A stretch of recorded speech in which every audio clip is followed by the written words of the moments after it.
نحمده ونصلي ونسلم على رسوله الكريم اما بعد فاعوذ باللہ من الشیطان الرجیم بسم اللہ الرحمن الرحیم رب اشرح لی صدری ویسر لی امری واحلل عقدۃ من لسانی یفقہوا قولی ربی یسر ولا تعسر وتمم بالخیر۔ السلام علیکم ورحمۃ اللہ وبرکاتہ۔ پیارے ساتھیوں، آج ہم سورۃ البقرہ کی آیت نمبر 25 کا ترجمہ اور تفسیر کریں گے۔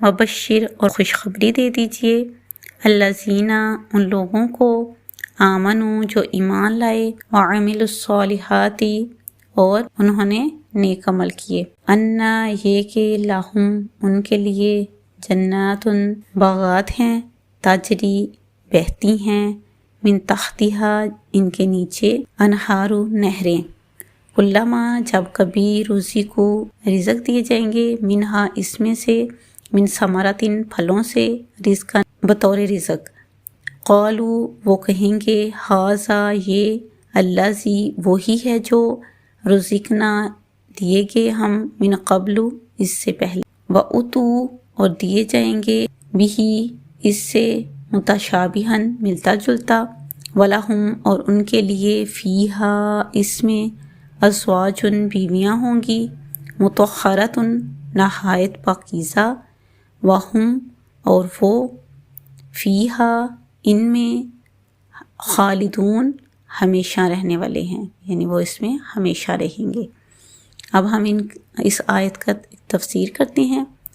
وبشر اور خوشخبری دے دیجیے الذین آمنوا ان لوگوں کو جو ایمان لائے، وعملوا الصالحات اور انہوں نے نیک عمل کیے، نیک عمل بھی کیے اور نیک عمل کے ساتھ ساتھ ان کی نیت بھی اچھی تھی، یعنی کہ نمبر 1 ان کی نیت اچھی ہے، اور نمبر 2 وہ سنت کے مطابق اس کے لیے اخلاص اور علم کے ساتھ، کیونکہ علم جو ہے جب تک ہمارے پاس نہ ہوگا تو انسان جو ہے اس کا عمل جو ہے وہ نہیں کر سکتا۔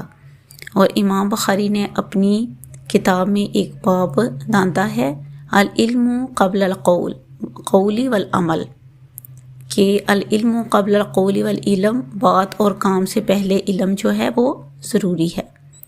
تو آپ کوئی بات کر رہے ہیں وہ صحیح ہے کہ نہیں ہے، اس کے لیے اس کا علم ہونا ضروری ہوتا ہے۔ انا لہم بے شک ان کے لیے، کیا کن کے لیے؟ ایمان لا کر نیک عمل کرنے والوں کے لیے، جنات باغات ہیں، انہی کے کیا کہتے ہیں، ایک نہیں کئی باغات ہیں، کہ دنیا کے باغات حاصل کرنے کے لیے ہمیں کیا کرنا پڑتا ہے، محنت کرنی پڑتی ہے، اور آخرت کی جنت پانے کے لیے بھی محنت کرنی پڑتی ہے، اور اس کے ساتھ ساتھ تقوی اور پرہیزگاری ہونا ضروری ہے۔ تجری من تحتہا الانہار، وہ کیسے ہوں گے باغات، کہ ان کے نیچے جو ہیں وہ چشمے جاری ہوں گے، اور نہریں بھی چلتی ہیں، اور باغ میں جس طرح کے عام باغات میں ہیں ان کے پھلوں کے ساتھ ساتھ ان کے پتے ہوتے ہیں، اسی طرح جو ہے یہ باغات جو ہیں ان کے نہروں میں صرف پانی نہیں ہوگا بلکہ دودھ اور شراب بھی ہوگی۔ دنیا کے باغ جو ہیں وہ تو صرف دیکھ کر خوش ہوتے رہتے ہیں، نہ اس میں کھانا نہ پانی، مگر وہاں جو ہے وہ کھانا بھی ہوگا اور پانی بھی، دودھ اور شہد اور خمر یعنی کہ شراب کی نہریں ہوں گی۔ آگے قرآن پاک میں اس کی وضاحت ہوئی ہے کہ وہ جو شراب جو ہے وہ کس طرح کی ہوگی، کلما روزی کو جب کبھی ان کو رزق دیے جائے گا اس میں سے، منہا اس میں سے، من ثمراتن رزقن پھلوں میں سے رزق، تو کیا ہوگا، وہ کیا کہیں گے، یعنی جب ان کو اس باغوں میں سے پھل دیے جائیں گے کھانے کے لیے تو وہ ایک دم جو ہے ان کا ریئیکشن کیا ہوگا، کیا کہیں گے، ھذا الذی رزقنا من قبل، کہ یہ تو ہم نے پہلے بھی کھایا تھا، یعنی دنیا بھی ہم میں بھی کھاتے تھے لیکن وہ صرف ظاہری مشابہت ہوگی۔ اتو بھی متشابہہ، ان کو دیا گیا اس سے ملتا جلتا پھل، کیسے، اس جیسا، اس کے رنگ، اس کی شکل اور سائز وغیرہ، لیکن جب وہ کھائیں گے تو وہ اس کا ٹیسٹ جو ہے وہ اس سے بہت مختلف ہوگا۔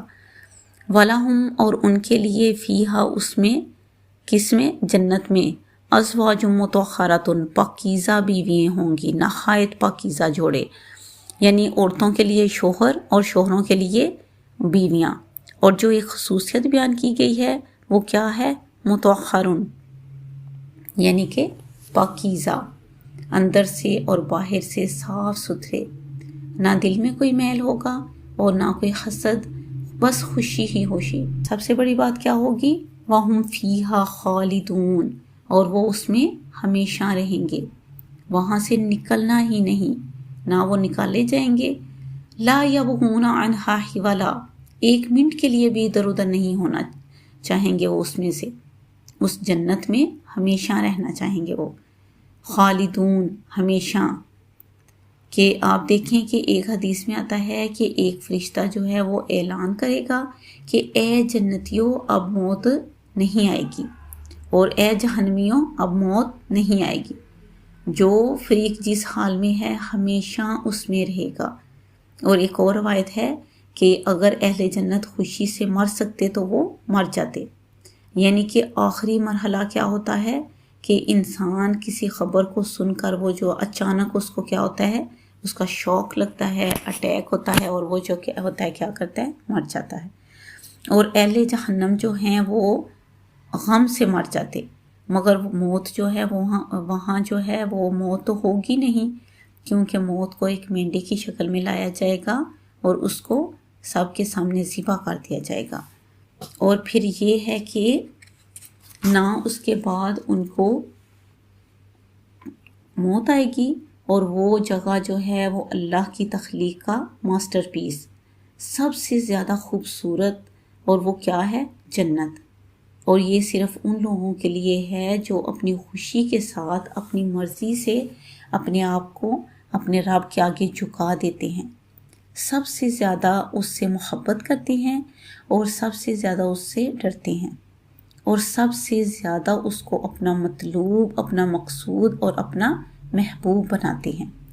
یہی دراصل عبادت ہے، اور اس کا انجام اور جزا جو ہے وہ خوشخبری ہے اس جنت کی شکل میں. اور اس کے علاوہ ہر چیز جو ہے وہ عارضی ہے، ہر چیز فنا ہونے والی ہے. کل من علیہا فان، کہ ہر چیز جو ہے وہ فنا ہونے والی ہے، ختم ہو جانے والی ہے. اللہ کے سوا کوئی چیز جو ہے وہ باقی نہیں رہے گی. اور اللہ ہے اول سے آخر تک. اللہ تبارک تعالی ہمیں اپنی سچی محبت عطا فرمائے اور دنیاوی خواہشات سے ہمارے دلوں کو محفوظ فرمائے. آمین. وآخر دعوانا ان الحمد للہ.